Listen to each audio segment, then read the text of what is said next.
Hébreux 6, versets 1 à 3.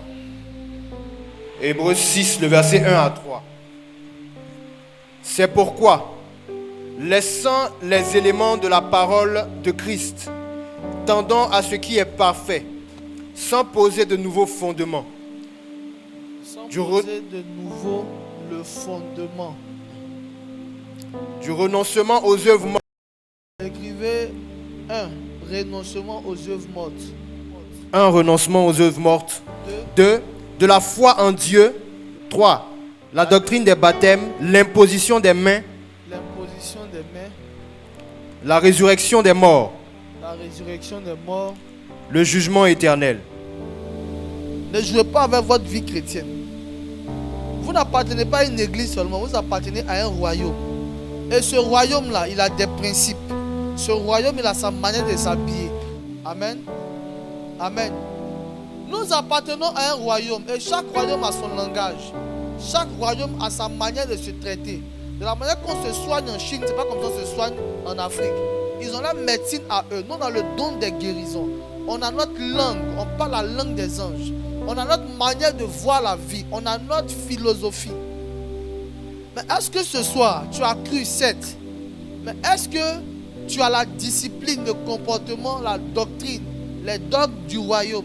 Si tu n'as pas ça sur la terre, il ne faut pas penser que tu arrives au ciel un jour. Amen. Il faut te poser la question, est-ce que tu as le royaume en toi? C'est la chose la plus importante. Et pour avoir le royaume en toi, il y a 6 étapes que tu dois prendre, tu dois franchir. Beaucoup connaissent l'église, mais ils ne connaissent pas le royaume des cieux. Ils ne savent pas comment faire entrer quelqu'un dans le royaume. Tu peux être là, on dit que quelqu'un est malade. Tu ne vas pas le visiter. Pourquoi? Parce que tu ne sais pas que tu es incapable, tu es capable par une phrase, de faire entrer quelqu'un au royaume des cieux au soir de sa vie, à sa dernière minute, comme Jésus l'a fait à la croix. Quand un enfant naît, tu peux mettre la protection du royaume en lui et sur lui, pour ne pas que certains rituels puissent avoir raison de lui. Mais tu es dans le royaume comme un électron qui n'a pas de rôle. Tu ne seras à rien, ni à la guérison, ni à l'adoration du royaume. Ceux qui sont pour contribuer à l'adoration. Et ce qu'ils chantent, ça vient du royaume. C'est pour ça que quand ils chantent, dans ton cœur, tu sens que tu es restauré, tu es soulagé. Et vous devez faire attention à tout ce que vous écoutez comme musique. Parce que toute musique provient d'un royaume. Et la musique a été créée pour adorer. Souvent, tu vois des chrétiens, ils sont assis dans leur voiture. Et puis, c'est des musiques païennes seulement qu'ils écoutent. Ils sont étonnés que...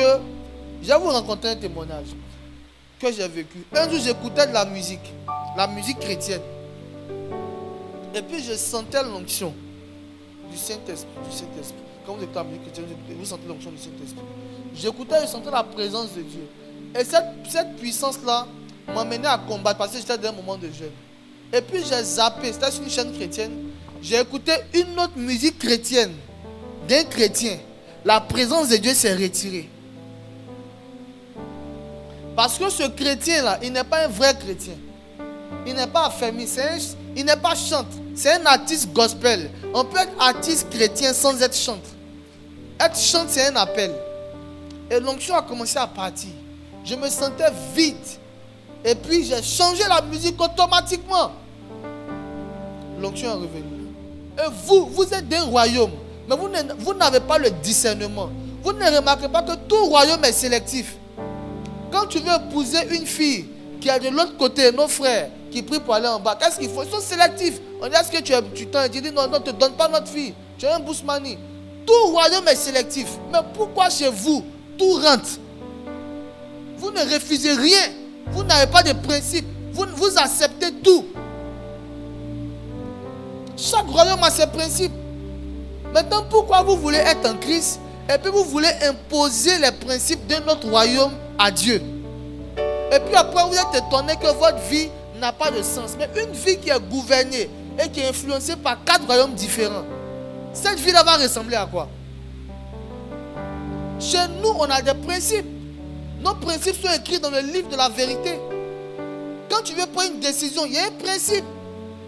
Il y a des royaumes où, quand en fait, concernant tes finances, il y a un principe chez nous. Le principe, c'est la dîme et les offrandes.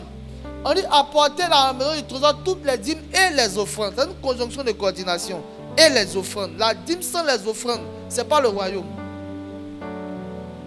On a des principes chez nous. Quand ton premier enfant naît, on le présente à Dieu, on le consacre. C'est un principe. On a des principes. On ne vit pas avec nos filles parce qu'on l'a vu dans la rue. On te promène d'autres, tu es effrayé, tu es étonné.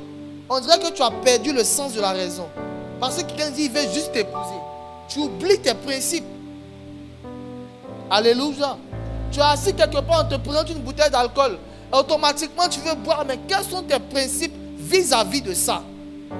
Parce que tout ce qu'un chrétien fait, ça dit tant qu'il ne le fait, s'il ne le fait pas à partir d'une révélation, il est en erreur.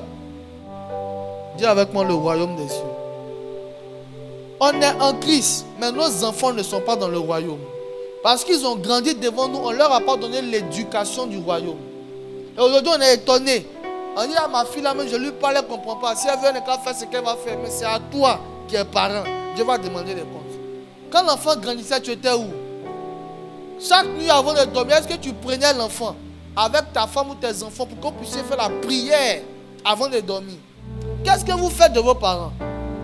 Est-ce que vous prêchez l'évangile à vos parents? Est-ce que vos parents même savent que vous appartenez désormais à un autre royaume? Est-ce qu'ils le savent?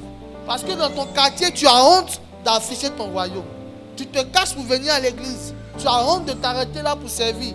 Pourquoi? Parce que le royaume n'est pas encore incrusté en toi. Écoutez-moi, la terre là, c'est une plateforme de responsabilité.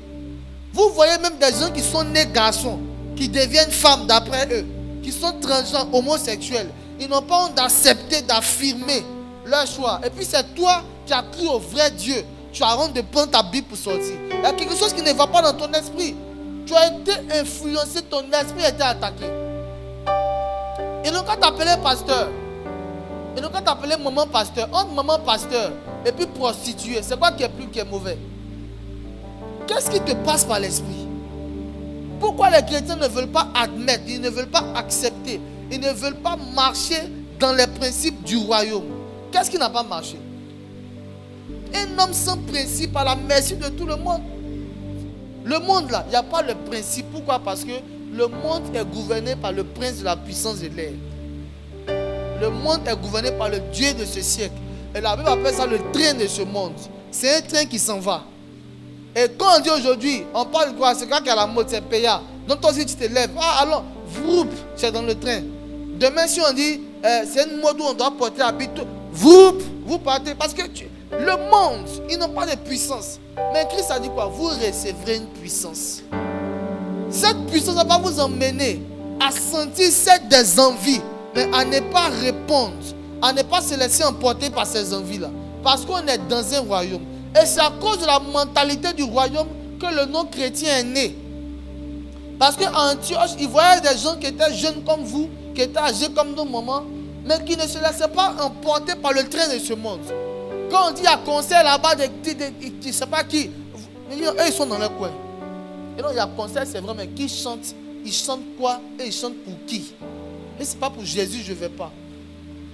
On dit, mais ceux-là, dans leur comportement, ils ressemblent à Christ. Donc on va les appeler les petits Christ. C'est comme ça le mot chrétien est né. Mais est-ce que toi, on peut regarder ton comportement pour te donner un nom qui va correspondre à ton royaume? Tu quittes à l'église. Et puis c'est toi qui organises tout ce qui est mauvais dans ta famille, dans ton quartier. Pourquoi? Parce que tu n'as pas encore reçu certaines choses comme fondement. Et ce sont ces fondements-là que je vais essayer de te donner un peu de temps. Le renoncement aux œuvres mortes, c'est quoi? Viens. Le renoncement aux œuvres mortes, c'est que la Bible dit, vous étiez morts par vos péchés et par vos offenses. Ça va? Donc ce frère-là, il ne connaissait pas Jésus. Il vivait tout ce qu'il faisait comme péché, mensonge, vol, impudicité. C'était les œuvres de la mort. Il ne connaissait pas Jésus. On dit renoncement au quoi? Aux œuvres mortes. Ça veut dire que ces œuvres-là apportent la mort. Si quelqu'un dit qu'il est converti et qu'il ne s'est jamais séparé de quelque chose qui lui fait mal, c'est qu'il n'est pas encore converti. Parce que la conversion exige la séparation de quelque chose qui te tient à cœur. Et puis tu reçois l'évangile. Tous ceux qui ont cru ont abandonné quelque chose. Il y a beaucoup de chrétiens, il y a beaucoup de gens à l'église, mais il y a très peu qui ont cru. Croire, ça fait mal. Galates 5, verset 19. Or, les œuvres de la chair sont manifestes. Les œuvres de la chair sont manifestes. Ce sont l'impudicité, tout ce qui est péché de la chair, rapport sexuel avant le mariage, masturbation, pornographie, c'est l'impudicité. Si tu es dedans, tu meurs, tu vas en enfer. L'impureté, tout ce qui est souillé entre chez toi. Ton esprit est souillé, ton âme est souillée, tes désirs sont malsains. Avant de dormir, tu convoites une soeur. C'est l'impureté. Tu as de mauvaises pensées. Tout ce qui est mauvais vient chez toi. Tu as des fantasmes qui ne sont même pas, ça n'a aucun sens. C'est impur. La dissolution, c'est une forme de dissoudre les choses par le mensonge. Quelque chose n'est pas ça, tu dis c'est ça. On dit ça fait combien? Tu dis ça fait 5 000, là ça fait 3 500. Et tu passes ton temps à faire ça partout sur la terre. C'est la dissolution, c'est mauvais. C'est ce que Zachée faisait. Et il partait en enfer. L'idolâtrie. Idolâtrie. Tu aimes ton mari que ton église. Avant que tu ne te maries ou avant que tu n'aies un travail, tous les mercredis tu étais là. Tous les dimanches tu étais là parce que tu avais une alliance. Maintenant que tu es rentré dans une autre alliance qui remplace ton alliance divine, tu es dans l'idolâtrie. Et non, je voulais venir occuper, mais comme je dois préparer pour mon mari. Mais ton mari, avant de te marier, c'est pas que tu es chrétienne. Les mercredis, tu ne peux pas t'arranger à faire une sauce la veille. Parce que tu dois adorer le lendemain. Ça fait 4 dimanches on ne te voit pas. Le dimanche où tes amis font culte, c'est là que toi tu vas jouer maracana. Tu vas jouer dame. Tu dis non, aujourd'hui moi je reçois ma famille. Mes parents viennent me saluer. Tu vois comment est-ce que tu es dans l'idolâtrie. Continue. La magie. La magie. Si tu es chrétien, tu vas consulter encore les marabouts. Tu as peur. Quand Paul dit j'ai gardé la foi, j'ai enseigné 5 jours un malade au sud de Trècheville. Il dit, gardez la foi là, ce n'est pas quand tout va bien. Les principes que tu avais en Christ, tu es malade aujourd'hui. On dit c'est un Japonais qui a formé quelqu'un ici qui va venir te soigner. Et puis il va te faire lire un journal qui se remplit des incantations. Et puis tu vas invoquer d'autres dieux pour recevoir la guérison. Les autres font, ils sont guéris. Toi tu es à côté. Décision à prendre, tu fais quoi? C'est là que tu vas voir si tu as gardé la foi. Il laisse la foi, il met la foi à côté. Il dit, je ne me sens pas bien, j'ai laissé mes enfants, j'ai 40 ans, j'ai 30 ans, si je meurs, qu'est-ce qu'il va devenir? Non. Et puis tu as pris autre chose que la foi. Tu as renié ton Dieu, tu as perdu la foi. Les œuvres mortes, la magie. Continue. Les inimitiés.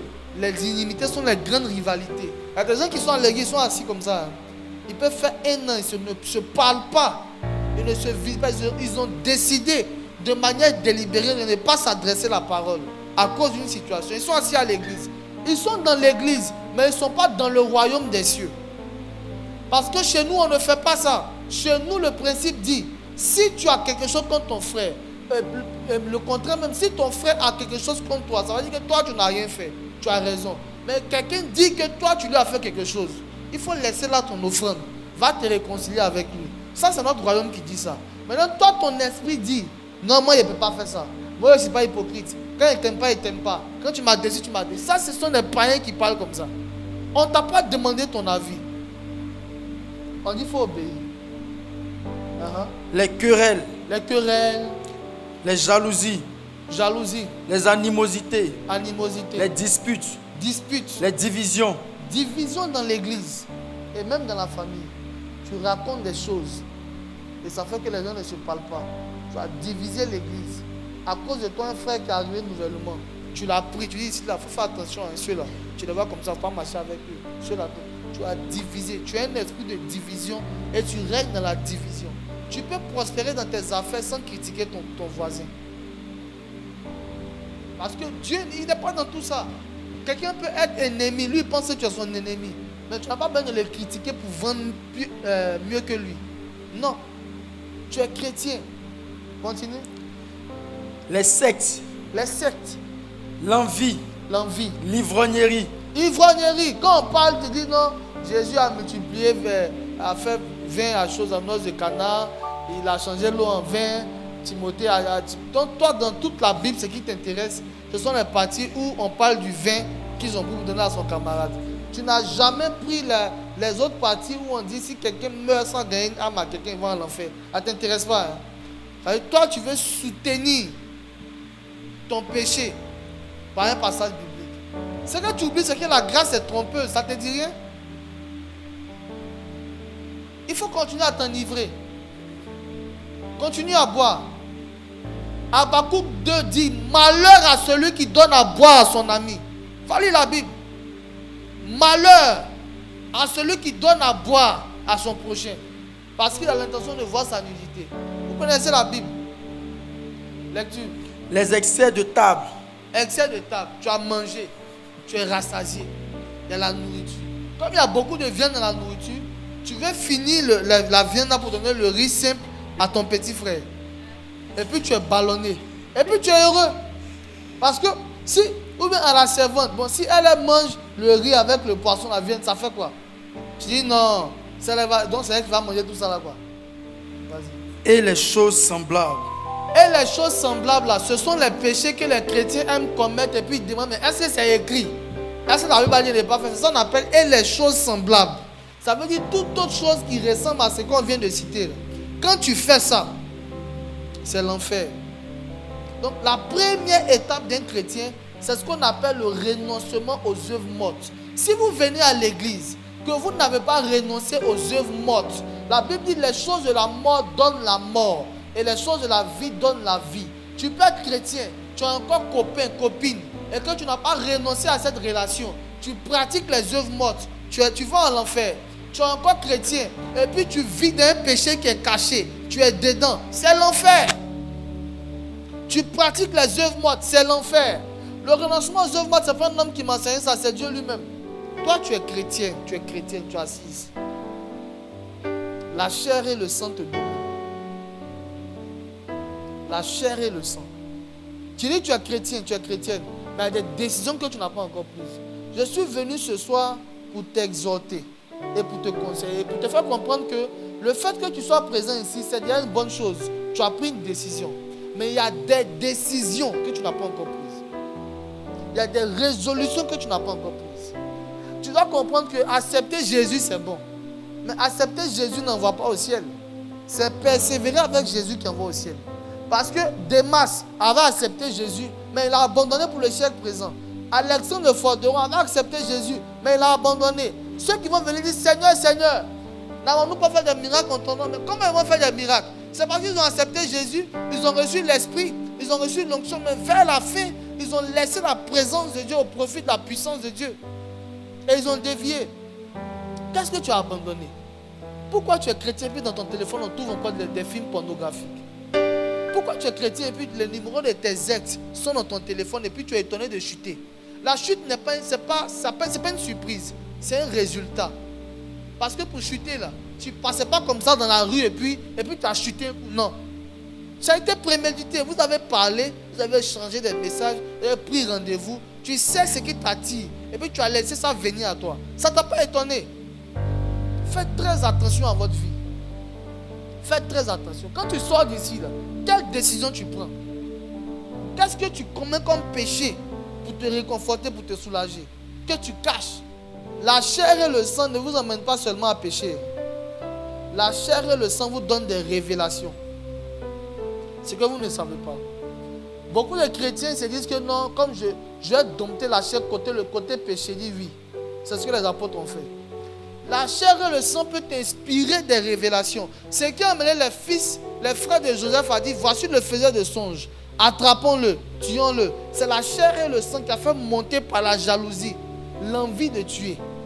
Et j'ai eu la révélation de comment ils vont le tuer, comment ils vont prendre son sang, comment on dit ça, le sang d'un bouc pour mettre dans sa tunique. C'est une révélation que la chair et le sang les a offerte. Tu es ici, et puis tu détestes ta soeur ou ton frère, et tu penses comment tu vas l'exposer.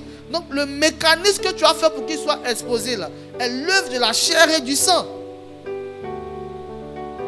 Tu envies ta camarade, ta soeur, tu vois un frère. Dieu, toi-même, tu sais que ce n'est pas ton mari. Mais comme tu le convoites, la chair et le sang te donnent des révélations, des systèmes où tu veux le séduire, tu te rends compte, tu es sur son chemin, mon cher, c'est l'esclavage. Et quiconque n'a pas encore renoncé à ces choses, il n'a pas encore renoncé aux œuvres mortes. Donc, quelqu'un qui n'a pas renoncé aux œuvres mortes, s'il meurt, il va où? Non, dites ça bien, il va où? En enfer. Il va en enfer. Parce qu'on ne rentre pas au paradis avec ses péchés. On ne rentre pas au paradis avec l'éternité. Et on ira vite maintenant. Deuxième chose, après le renoncement aux œuvres mortes, il y a quoi? La foi en Dieu. La foi en Dieu. Ça veut dire quoi? Ça veut dire que si la sœur a renoncé aux œuvres mortes, lève-toi. Et que, je prends un exemple, elle c'est une belle femme, donc elle sortait, tout le monde la draguait. Donc elle sortait avec des gens qui ont l'argent. Elle a pris sa maison, ça fait 250 000 par mois. Elle va dans une école qui fait 3 millions l'année. Et elle est au milieu de l'année. Et puis, ceux avec qui elle sortait, là, ils disent, bon, comme tu dis que tu es converti maintenant, et que tu ne veux plus qu'on sorte ensemble, on va plus s'occuper de toi. Elle a renoncé aux œuvres mortes. Qu'est-ce qu'elle fait? La foi en Dieu. Hein? Qu'est-ce qu'elle va faire? À sa place, tu vas faire quoi? Hein? Quelqu'un dit il y a deux cas. Soit tu retournes avec eux et tu vas en enfer. Parce que faites attention à ce que vous faites quand vous avez déjà confessé que Jésus est votre Seigneur et votre Sauveur. Et quand vous êtes baptisé, faites attention à votre image. Parce que la condamnation commence. Un civil qui commet une infraction, c'est différent d'un militaire qui commet une infraction. C'est très différent. Très, très différent. Donc, elle a renoncé aux œuvres mortes. C'est pour ça qu'elle doit maintenant faire quoi? Mettre sa foi en Dieu. Mets ta foi en Dieu. Quand tu mets ta foi en Dieu, le troisième niveau, la troisième étape, c'est la doctrine des baptêmes. Parce que quand un disciple va te rencontrer, je n'ai pas dit un chrétien, quand un disciple va te rencontrer, il va vouloir évaluer les deux types de baptêmes s'il trouve ça en toi.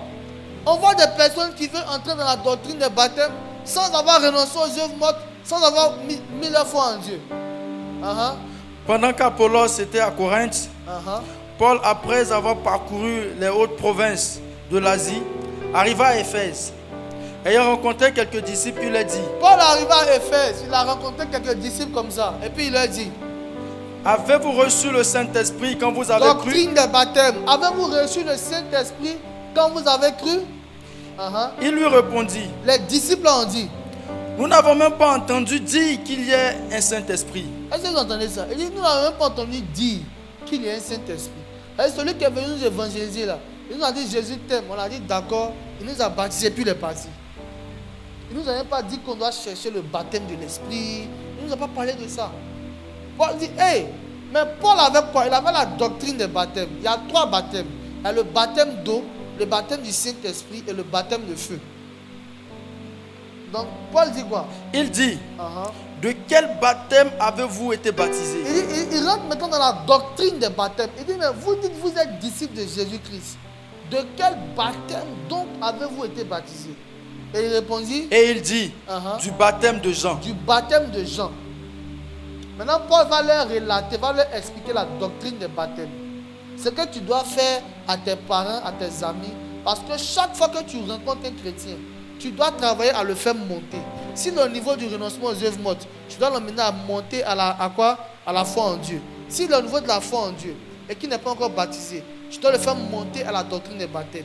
Si il y a la doctrine des baptêmes, tu dois le faire toujours monter. Il ne faut pas rencontrer un chrétien et puis tu vas rendre visite à ton frère en Christ. Vous parlez de novelas, des concerts païens, des choses qui n'ont aucune portée pour le ciel.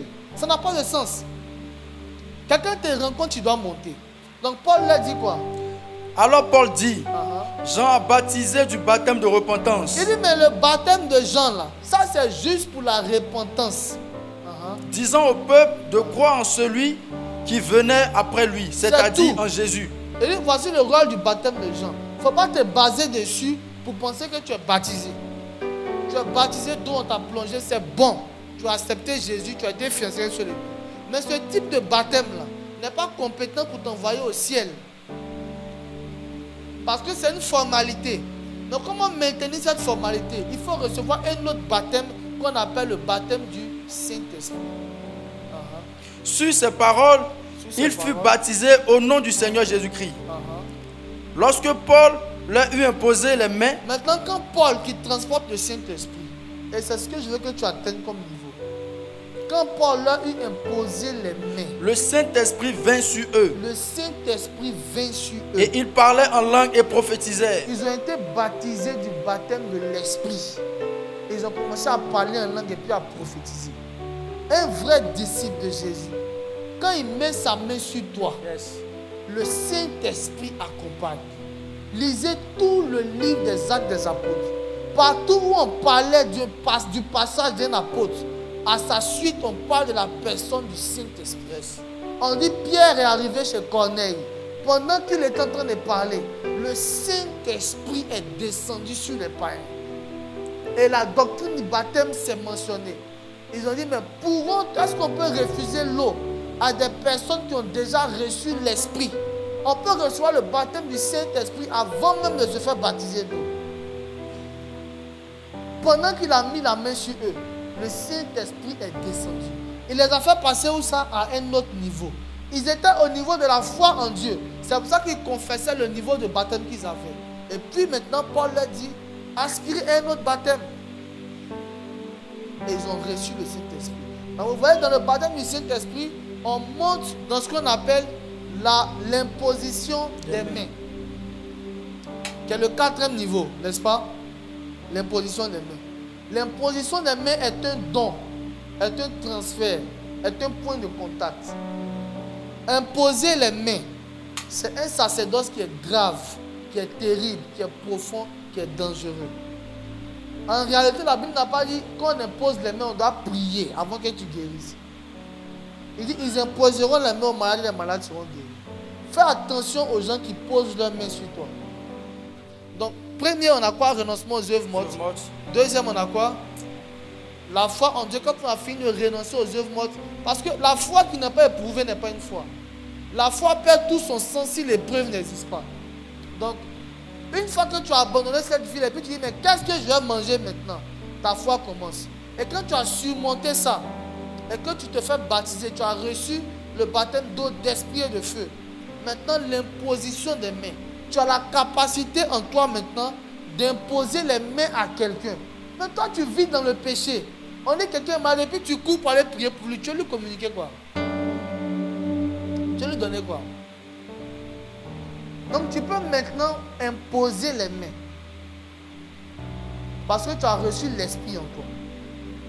Hormis ça, tu ne dois pas imposer les mains. Après l'imposition des mains, pour gagner du temps, on a quoi? La doctrine. On a la résurrection des morts. Et c'est ce que je vous dis, avant que nous on partait à l'église, on nous prêchait sur la résurrection des morts, sur la fin des temps. Et nous on était contents d'entendre ça. Les chrétiens, quand tu leur prêches sur la résurrection des morts, la fin du monde, ils te regardent comme ça. Est-ce que vous savez que quand Jésus va revenir et que la trompette va sonner,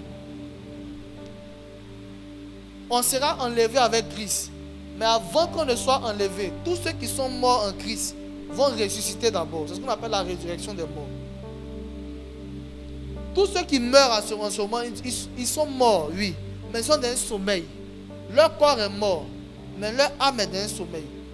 L'esprit est retiré. Maintenant, à l'enlèvement, il y aura la résurrection des morts. Donc, tes parents qui sont morts en Christ, quand il y aura le son de la trompette, ils vont nous dévancer dans les airs. Et quand ils vont nous dévancer dans les airs, nous maintenant, on sera attirés par la pression. On va voir Christ, mais les autres ne vont pas le voir. Et puis, on sera enlevé avec Christ.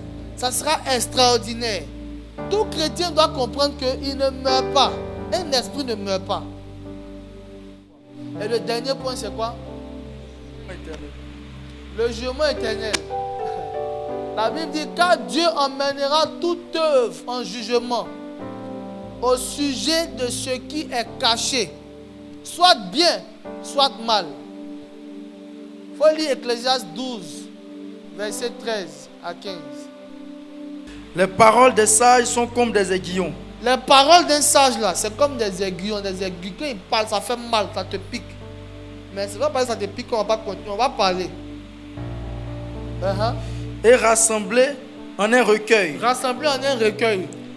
Ça devient comme quoi? Elles sont comme des clous plantés. C'est comme des clous.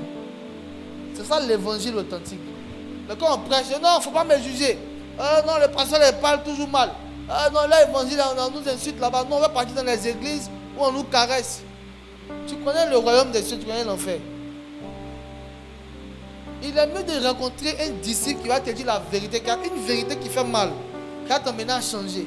Quelqu'un dit, ma fille, ça va, non, laisse, la vie chrétienne, c'est un peu. Moi, je n'ai jamais vu dans la Bible une vie chrétienne qui s'est fait un peu. Jamais. J'ai vu la femme au puits de Jacob, Jésus l'a prêché. Elle a laissé sa cruche, elle a crié, elle est partie. J'ai vu Pierre à qui on dit, laisse ça, je ferai de toi pécheur d'homme, il a laissé. J'ai vu Matthieu au pont et péage. On lui a dit, laisse ça, suis-moi, il a laissé. Même dans l'Ancien Testament, Élisée est en train de paître. Il arrive à sa 12e paire de bœuf. On lui a dit, laisse, il a laissé. J'ai vu les fils de Zébédée. Jésus leur a dit, laissez, ils ont laissé. J'ai vu un jeune homme qui voulait faire sa vie un peu. Jésus lui a dit, va vendre tous tes biens maintenant, il faut envoyer. Il a refusé. Jésus lui a dit, pars. Votre vie chrétienne, quand vous menez un peu, ça vient de quel royaume? C'est la séduction, c'est du mensonge, c'est du paganisme. Tu meurs dans ça, tu vas en enfer. Amen. Amen. Dernier point, c'est quoi? Lis le verset 15. Le verset 15. Écoutons la fin du discours. Écoutons la fin du discours. Crains Dieu et observe ses commandements. Ça, c'est pour aborder le dernier point qui est le jugement éternel. Dans Hébreux 6, le lancement des œuvres mortes, la foi en Dieu. On a quoi? La doctrine des baptêmes. Ensuite, l'imposition des mains. Et quoi encore? La résurrection des morts et le jugement éternel. Le jugement éternel, voici son passage qui est là. Écoutons la fin du discours. Écoutons la fin du discours. Crains Dieu et observe ses commandements. Crains Dieu. Dieu là, on ne le respecte pas. C'est ton papa, tu respectes. C'est ta maman, tu respectes. C'est ton professeur, tu respectes. Dieu, on le craint. C'est-à-dire, il peut te tuer du jour au lendemain. S'il n'est pas content, on le craint. Il peut agir à n'importe quel moment. Pourquoi on doit craindre Dieu? Car Dieu amènera toute œuvre en jugement. Car Dieu amènera toute œuvre en jugement. On t'a remis l'argent. Tu dis c'était ça, alors c'est pas ça. On n'a pas vu. Toi, tu as vu. Dieu va envoyer cette œuvre en jugement. Tu viens à l'église ici, tu es calme, tranquille, disposé. Quand on prêche, tu es sereine. Quand tu sors, Dieu seul sait ce que tu fais. Car Dieu amènera toute œuvre en jugement. La scolarité arrive. Inscription est 30 000. Tu dis à tes parents, c'est 120 000. Dieu va envoyer toute œuvre en jugement. Tu es à l'église, tu es converti. Et puis c'est toi qui vends pommade qui rend les gens clairs, qui sont noirs. Puis tu es experte en dépigmentation de la jante féminine et de la race humaine. C'est un ministère. Tu n'as jamais été forte en chimie. Tu n'as jamais fait les sciences. C'est toi qui sais qu'on mélange des choses et des potions pour que ça donne un résultat. Pourquoi tu fais ça? Dieu amènera toute œuvre en jugement. Continue. Au sujet de tout ce qui est caché. De tout ce qui est caché. Soit bien, soit mal. Soit bien, soit mal. Dieu va juger. Nous, tu peux nous cacher. Tu peux nous cacher. On prie, on est fatigué. Donc Dieu veut nous prier. Il dit, bon, lui, il est malade, il faut prier pour lui. Donc il n'a pas le temps de nous montrer les choses que toi-même tu sais que ce n'est pas bon. Puis tu veux faire. Il montre ce qui est utile. Nous tous, on sera jugés. Il dit au sujet de quoi? Soit bien, soit mal. Pourquoi? Parce que la Bible dit, ceux qui auront fait le bien moissonneront pour le bien. Et ceux qui auront fait le mal moissonneront pour le mal. Donc si à l'église tu as été bien et que tu es mort dans le Seigneur, quand tu arrives, tu passes au jugement. Au jugement, ce n'est pas pour qu'on puisse maintenant te condamner. On dit, mais quand tu t'es converti, tu priais 2 heures de temps. Tu as évangélisé 10 personnes. Tu payais tes dîmes, tes offrandes. Tu adorais le Seigneur. Voici, tu as droit à la couronne de vie. La couronne de vie, le nombre d'enfants spirituels, le nombre de personnes que tu as évangélisées se transforme en des étoiles. Et c'est sur cette couronne-là. Et puis il dit, rentre dans la droite du Père. Jean 14 dit, il y a plusieurs demeures dans la maison de mon Père. C'est pour ça au ciel, nous tous, on ne va pas habiter dans le même quartier. Ceux qui ont gagné beaucoup d'âmes, ils seront dans un bon coin. Si tu as 5000 enfants spirituels, dans ta maison, il y aura 5000 chambres. Tu seras dans un bon logement, tranquille. Dieu va te récompenser en fonction de ce que tu as fait sur la terre. Et la première couronne, c'est ce qu'on appelle la couronne de vie. Ça, c'est pour les simples chrétiens. Ceux qui ont désiré de ne pas rester au niveau des simples chrétiens, mais d'être responsables, On dit il faut être hôtesse, tu as accepté. Il faut être commandeur, tu as accepté. Vous n'avez plus droit à la couronne de vie. Vous avez droit à la couronne de gloire. C'est plus glorieux, c'est majestueux. Et au ciel, il y a des distinctions. Ceux qui pensent qu'au ciel, là-bas, tout c'est faux. Au ciel, là, c'est la récompense de ce qu'on a fait sur la terre. Il n'y a pas, on sera tous ensemble. Tu ne seras pas ensemble avec Paul. Les Paul, la Bible dit qu'eux seront sur la table de l'agneau. Ils vont manger avec l'agneau. Ils seront près du Père, près du trône. Le ciel est grand. C'est comme la Côte d'Ivoire. Le palais est ici au plateau. Mais tu peux être en Côte d'Ivoire. Tu es rentré en Côte d'Ivoire, tu as eu ton visa, c'est bon. Mais tu habites au kilomètre 17. Tu vois que tu es loin de la présidence. Mais il y en a à cause de ce qu'ils ont fait pendant les campagnes. Ils ont sacrifié leur vie pour le président qui est au pouvoir. Qu'est-ce qu'ils font? Ils sont au palais. Ils travaillent au palais. Ils vivent au palais. Et ils sont bien logés. Ils ont carte diplomatique. Ils voyagent sans visa. Ils sont à l'aise. C'est comme ça au ciel.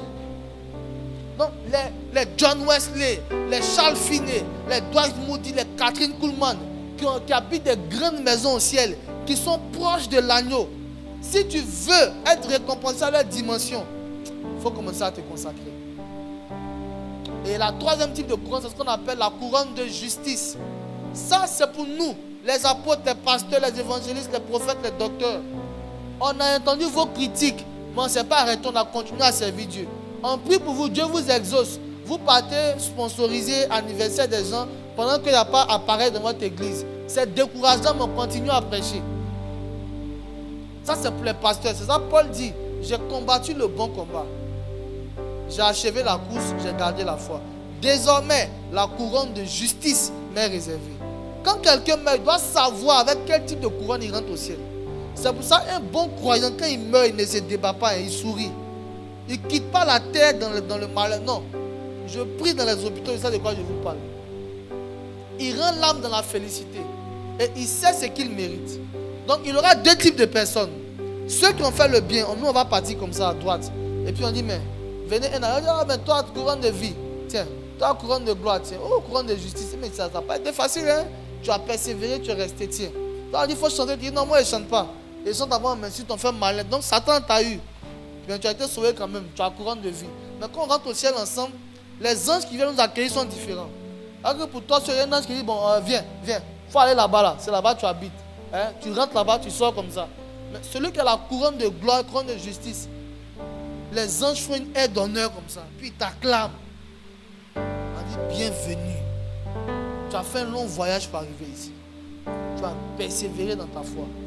Tu vas habiter à côté de l'agneau. Tu vas prendre part à tout ce qui se fait. Puis quand on va finir ici, on va informer ceux qui habitent à Abraham à côté là-bas, au ciel. Il ne peut pas habiter au Koweït sur la terre. Et puis aller habiter au Koweït dans les royaumes des cieux encore. Quand même. Si tu veux servir Dieu, il faut le servir en même temps. Amen. Amen. Mais, parce que les gens disent, moi, de toute façon, tant qu'elle ne s'est pas allée à l'enfer, même si c'est pour dormir au ciel sur la route là-bas, il n'y a pas de problème. C'est là le piège. Quand tu n'as pas encore arrivé quelque part, tu te dis que c'est ceux qui veulent partir en Europe là, c'est ce qu'ils disent, non? Bon, monsieur, il va voir en Europe là. L'essentiel c'est d'arriver sur Bengué. Là-bas même si quand tu arrives, tu fais 1 semaine, 2 semaines, 3 semaines. Tu te rends compte que tout ce qui est. C'est vrai, tu as quitté l'Afrique, tu as quitté la galère, tu es arrivé en Europe. Mais il y a des privilèges que tu n'as pas. Tu es sans abri. Tu n'as pas de titre de séjour. Les gens importants parlent, tu ne peux pas parler. Pourquoi on va arriver au ciel? Et puis Dwight Moody qui avait mon âge, il a gagné 1 million de personnes à Christ. Et puis moi je suis couché. Quand on lui va parler au ciel, moi je lui ai dit quoi? Il doit travailler. Chercher à rentrer au ciel. Et éviter le trône en blanc. Ou qu'est-ce qui va se passer là-bas? Là-bas, tu rentres et puis tu dis, mais Seigneur Jésus, je veux rentrer au ciel. Il dit, mais tu es qui? Il dit, non, c'est moi la soeur, j'ai cru à l'église, je plaçais chez mon chien. Il dit, ah bon? Il dit, oui. Ah, mais je t'ai jamais connu, hein? Il dit, non, hein? À l'église, maintenant, j'ai prié là, c'est nous. Il dit, non, je t'ai jamais connu. Et quand Jésus dit, je t'ai jamais connu, parce que la parole de Jésus active automatiquement une compagnie angélique, soit démoniaque, soit divine. Donc, quand tu dois rentrer au ciel et puis il dit, bienvenue, les anges viennent t'accueillir. Quand ils n'étaient jamais connus, quand tu regardes vers ta gauche, là, tu vois des démons venir comme ça. Et dit, toi, tu es au courant. Les prières de combat que tu faisais sur la terre, là, on priait seulement pour que tu te gagnes un peu, puis c'est ce qui est arrivé. Ils vont te découper. Ils vont te frapper. Ils vont te brûler. L'enfer a ses compartiments. L'enfer est comme le corps humain. Ceux qui commettent l'impudicité sont dans les cuisses de l'enfer. Les hommes les plus méchants sont dans le cœur de l'enfer. L'enfer, c'est 13 000 degrés de chaleur. Les démons vont te faire du mal. Tu vas regretter toute ta vie. Ceux qui sont en enfer pleurent et disent, Seigneur, donne-moi une minute, je vais venir sur la terre pour aller juste me repentir et puis revenir. On dit, ah, c'est plus possible. Cherchez le royaume des cieux. Si aujourd'hui Dieu a voulu que je vous parle de ce message, c'est qu'il sait où est-ce que tu es avec ta frère. Ce genre de messages sont rares à l'église. Parce que Paul a dit, c'est lui-même qui a dit que, Hébreu a dit, ne venons pas tout le temps revenir à la base, prêcher les basiques, mais emmenant les gens à grandir dans la foi. Mais il faut qu'en les amenant à grandir, on se rassure qu'ils aient les bases, le renoncement aux œuvres mortes. Arrête tes péchés, renonce, répands-toi. Mets ta foi en Dieu. Cherche le baptême d'eau et d'esprit. Aie la capacité d'imposer les mains. Il faut croire en la résurrection des morts. Évite le jugement qui va t'envoyer en enfer. Si tu connais ces choses-là, tu es heureux.